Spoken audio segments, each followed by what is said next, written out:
नमस्कार दोस्तों, stock market studies में फिर से एक बार आपको बहुत-बहुत स्वागत है। तो आज मैं फिर से आपके सामने कुछ इम्पोर्टेंट्स कंपनी का अपडेट शेयर करने वाला हूँ, तो वीडियो को पूरा लास्ट तक देखिएगा। और अभी तक अपने चैनल को सब्सक्राइब नहीं किया तो जरूर कर लीजिएगा। कंटिन्यूअसली इन्फॉर्मेशन और अपडेट्स पाने के लिए चैनल के ऊपर बने रहिएगा। तो चलो देख लेते हैं कौन सा कंपनी है इस वीडियो के अंदर। फर्स्ट जो कंपनी है जिसका नाम है अदानी विल्मर। देखिए, अदानी विल्मर अदानी ग्रुप की कंपनी है और उसके साथ में एक चीज और भी बता दूं कि अदानी विल्मर के ऊपर एक चीज आप नोटिस करेंगे कि कंपनी कोई छोटा मोटा कंपनी है। कंपनी 50,000 करोड़ के आसपास है और अदानी ग्रुप की एक ट्रस्टेड कंपनी भी है। और इस कंपनी के बारे में एक चीज मैं और भी आपको बता दूं कि अदानी ग्रुप के ऊपर मैंने एक ट्रेड इन मतलब मेरा ट्रेड है, अभी ट्रेड कंटिन्यू चल रहा है। तो एक स्विंग बेसिस में मैंने ट्रेड लिया, वो कहाँ पे लिया मैं आपके साथ शेयर करूंगा। उससे पहले कंपनी के ऊपर ट्रेड मैंने क्यों लिया वो मैं आपके साथ शेयर कर लेता हूँ। सबसे पहले देखिए, कंपनी का जब ट्रेड मुझे इनिशिएट हुआ था तब मुझे इस कंपनी के ऊपर जो परफॉर्मेंस देखने को मिला था वो देखिए, कंपनी के सेल्स में उतना ज़्यादा ग्रोथ नहीं है। कंपनी का सेल्स एक ही रेंज के अंदर है और पिछले साल में जो सेल्स हुआ था उससे कंपनी के इस बार सेल्स कम हो गया। तो सेल्स सेल्स कम होने के बाद कंपनी का नेट प्रॉफिट जो है वो 246 करोड़ से 200 करोड़ के आसपास देखने को मिला। मतलब एक अलग लेवल का नेट प्रॉफिटेबिलिटी ग्रोथ देखने को मिला है। तो नेट प्रॉफिट भी बढ़ा और कंपनी का सेल्स भी बढ़ा। उसके साथ साथ कंपनी के ऊपर जो नेट प्रॉफिटेबिलिटी है वो लगातार नेगेटिव में चला गया। तो नेगेटिव में चला गया था 2 क्वार्टर्स में और फाइनली इस क्वार्टर में क्या हुआ, प्रॉफिट हुआ। और जब भी प्रॉफिट हुआ कंपनी के जो शेयर नीचे जा रहे थे उसके बाद देखिए फिर से रीबैक करने का स्टार्ट कर चुके हैं। जैसे आपको चार्ट पैटर्न को दिखाऊं, देखिए पहले क्या हुआ था, यहाँ पे नीचे आए, उसके बाद ऊपर जाने का कोशिश किया, फिर से नीचे आए, फिर से ऊपर गया, फिर से नीचे आए और इसी लेवल को वो स्ट्रांगली एक सपोर्ट क्रिएट किया और उसके बाद देखिए फिर से शानदार तरीके से बाउंस बैक किया। अभी एक चीज को नोटिस करना, यहाँ पे जो रेंज बना है वो कितना रेंज बना, 33% के आसपास रेंज बना। और इस 33% के आसपास रेंज बनने में जब भी इस नीचे लेवल को टच करेगा तो क्या बना, यहाँ पे एंटी बना और अपर साइड में क्या बनेगा, टारगेट। अभी देखिए दो तरीके से यहाँ पे पॉसिबिलिटी है, क्योंकि पहले भी यहाँ पे इस तरीके से कुछ रेंज बना था जहाँ पे 40% का रेंज बना और उसके लिए यहाँ पे एंटी बना था। और इसका टारगेट भी अगर हायर लेवल तक देखूँ तो पहले एक 40% का टारगेट है। अगर 40% टारगेट अचीव हो गया तो उसके बाद 33% के आसपास टारगेट मिलने का चांसेस है। तो कहने का मतलब है कि दो पॉसिबिलिटी यहाँ पे टारगेट मिला, दो पॉसिबिलिटी सिचुएशन बना, जिसके कारण यहाँ से कंपनी रीबेक करने का जरूर कोशिश करेंगे। ध्यान से देखिएगा इस चीज को कि जब भी इस लेवल में आया था, इस निचले लेवल में, उसके बाद देखिए हाई वॉल्यूम करके वो ऊपर लेके गया। इसका मतलब यहाँ पे भी देखिए बहुत बड़े से बड़े हाई वॉल्यूम कैंडल के साथ यहाँ पे ऊपर लेके गया था। मतलब जब भी नीचे आया वहां पे भी फिर से हाई वॉल्यूम होना स्टार्ट हो चुके हैं। मतलब यहाँ से फिर से रिबैक करके ऊपर जाने का वो कोशिश जरूर करेंगे। तो इस बात को आपको समझना पड़ेगा। बाकी इस कंपनी के ऊपर एक चीज को नोटिस करेंगे तो कंपनी के ऊपर एक बेस्ट तरीके से एंटी मैंने इसीलिए लिया क्योंकि कंपनी का परफॉर्मेंस नेगेटिव से पॉजिटिव हुआ। तो इस सारे कारण के वजह से मैं इस कंपनी के ऊपर बुलिश हूँ।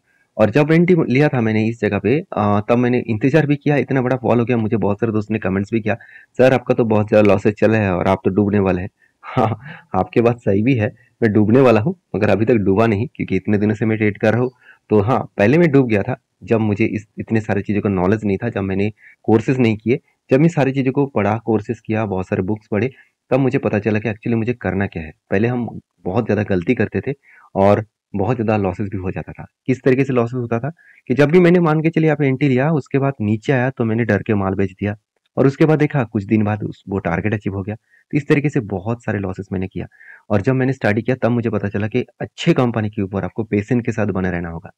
तो देखिए मेरा रूल्स है, बाकी आपके क्या रूल्स है जरूर उसको फॉलो करके काम करिए। अगर आप मेरे साथ इस सारी चीज़ों को सीखना चाहते हैं तो जरूर कंटिन्यू करें। और हाँ, मुझे बहुत सारे दोस्तों ने कमेंट्स भी किया, सर इस सारी चीज़ आप ऑनलाइन में प्लीज़ हम लोगों को सिखाइए। देखिए, मैं सारी चीज़ आपके साथ यहाँ पे फ्री ऑफ कॉस्ट ही से शेयर कर रहा हूँ। मेरा कोई ऑनलाइन कोर्सेज भी नहीं है, मेरा कोई पेड कोर्सेज नहीं है, मैं किसी के पास से 1 रुपया चार्जेस भी नहीं ले रहा हूँ। अगर आपको सीखना है तो यहाँ से ही सीखना होगा। यहाँ से सारी चीज़ों को देखिए, आपको सब कुछ सीखने को मिलेगा। हाँ, अगर आप ये कहेंगे मुझे कि सर किसी कंपनी के ऊपर डीपली आप एनालिसिस करके दिखाइए, तो उसके ऊपर मैं एनालिसिस जरूर करूंगा। इसके लिए मुझे कमेंट्स करिएगा। तो नेक्स्ट जो कंपनी है उसके बारे में बात करूँ, उसका नाम है रिलायंस इंडस्ट्रीज। देखिए रिलायंस के ऊपर भी मेरे एक बहुत शानदार एक एंटी मुझे मिला है और उसके ऊपर मैं कंटिन्यू भी कर रहा हूँ। कहाँ पे मैंने मुझे एंटी लिया बहुत आपको बता दूं। देखिए बहुत लंबा सा जर्नी करने के बाद एक कप विद 100% बना और फाइनली यहाँ पे क्या हुआ, ब्रेकआउट भी हुआ। ब्रेकआउट होने के बाद बहुत शानदार तरीके से वो ऊपर जा रहा है, ऐसे नहीं कि वो नीचे आ रहा है, कंटिन्यूअसली वो ऊपर जा रहा है। और जिस तरीके से वो अप ट्रेंड जा रहा है वो इजीली टारगेट को अचीव कर सकते हैं। वो टारगेट निकल कर आ रहा है करीबन 3185 के आसपास। तो 3185 के आसपास टारगेट मिलने का चांसेस है। जो एक रेंज क्रिएट हुआ, इस रेंज को ब्रेकआउट किया, उसके बाद धीरे धीरे करके वो ऊपर जाने का कोशिश किए है और टारगेट को अचीव करने का वो कोशिश कर रहा है। तो मेरे हिसाब से एक बेस्ट तरीके से यहाँ पे एंटी लेवल देखने को मिला है। और मैंने एंटी इसीलिए लिया, सिर्फ कंपनी के हाँ बारे में बोलने का जरूरत नहीं है, क्योंकि कंपनी इंडिया की सबसे बड़ी कंपनी है और मार्केट कैप के हिसाब से 20 लाख करोड़ के आसपास मार्केट कैप है। तो क्या कोई छोटा मोटा कंपनी है? बिल्कुल नहीं है। और आज इंडिया $3 ट्रिलियन क्रॉसओवर कर चुके हैं। तो इंडिया का टारगेट बहुत बड़ा है। और एक टाइम वो ये भी कमेंटमेंट किया गया है, सिर्फ इंडिया नहीं, रिलायंस के मुकेश अंबानी जी भी एक कॉन्फ्रेंस में उन्होंने खुद कमेंटमेंट किया है कि इंडिया 2030 के अंदर अंदर वर्ल्ड के third largest economy economical country बनने वाला है जीडीपी के बेसिस में। तो सोचिए कितना हाई ग्रोथेबल सिचुएशन बनता हुआ देखने को मिल सकता है। तो कंपनीज के ऊपर कहने का ज़्यादा जरूरत नहीं है, सिर्फ 2 पॉइंट्स मैं आपके साथ शेयर करूंगा कि सेल्स में कोई भी कमी आपको कभी भी देखने को नहीं मिलेगा और प्रॉफिट में भी कंटिन्यूसली ग्रोथ देखने को मिलेगा। हाँ, कुछ अप्स एंड डाउन तो होगा, ये बात सही है, मगर एक बात को नोटिस करना होगा कि कंपनी के ऊपर जो बैलेंस शीट है वहाँ पे लगातार रिजर्व बढ़ता हुआ देखने को मिले और बोरिंग्स भी लगातार बढ़ता हुआ देखने को मिले। तो रिजर्व एंड बोरिंग्स बेस्ट तरीके से आपको परफॉर्मेंस होता हुआ देखने को मिले। बाकी CWIP में कंपनी के ऊपर एक अच्छा खासा यहाँ पे सिचुएशन बनता हुआ देखने को मिले और मतलब अच्छा खासा एक इन्वेस्टमेंट कंपनी बिजनेस के ऊपर किए जा रहा है। और जो पहले 2,28,000 करोड़ के आसपास इन्वेस्टमेंट किया जा रहा था, अभी 1,60,000 करोड़ के आसपास इन्वेस्टमेंट किया गया, जो पिछले साल में था करीबन करीबन 2,90,000 करोड़ के आसपास। तो एक अच्छा खासा इन्वेस्टमेंट कंपनी के ऊपर किया जा रहा है। तो इस सारे कारण की वजह से इंस्टीट्यूशन भी खुश है। तो इंस्टीट्यूशन माल बेचने के लिए तैयार नहीं है, चाहे म्यूचुअल फंड हो, चाहे एफएस हो, चाहे डीएस हो। तो मैं क्यों माल बेचूं? तो मैं भी तो कंटिन्यू करना चाहूंगा ना। तो इसलिए मैं कंटिन्यू कर रहा हूँ एज अ लॉन्ग टर्म के लिए। और जब जब मुझे ट्रेड मिला तो उसके ऊपर मैं ट्रेड भी लिया।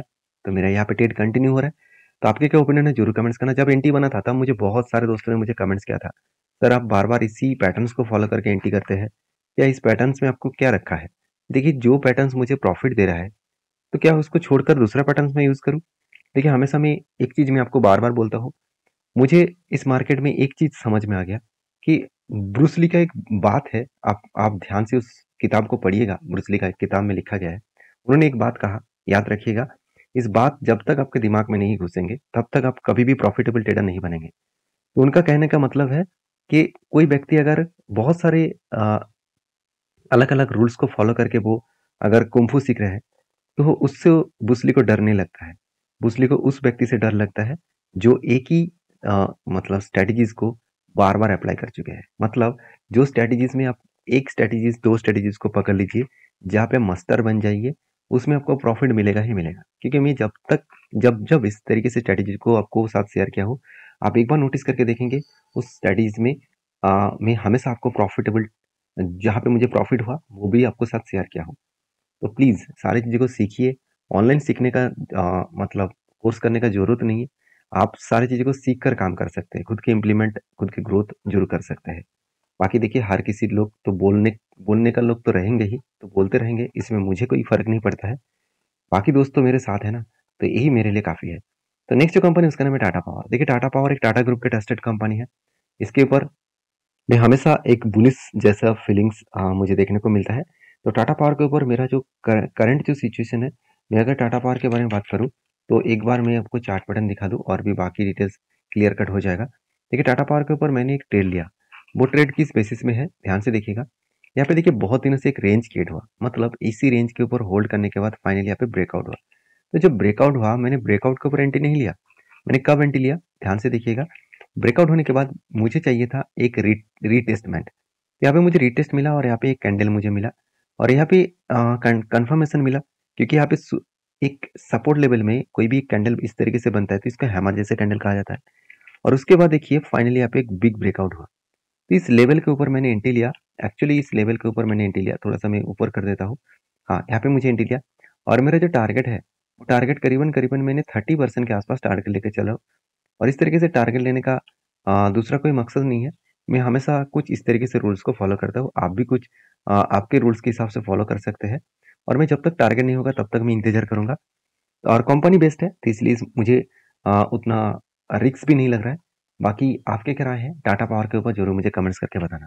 वीडियो में अगर जानकारी अच्छा मिले तो प्लीज़ लाइक करना। मिलते हैं नेक्स्ट वीडियो में, तब तक के लिए धन्यवाद।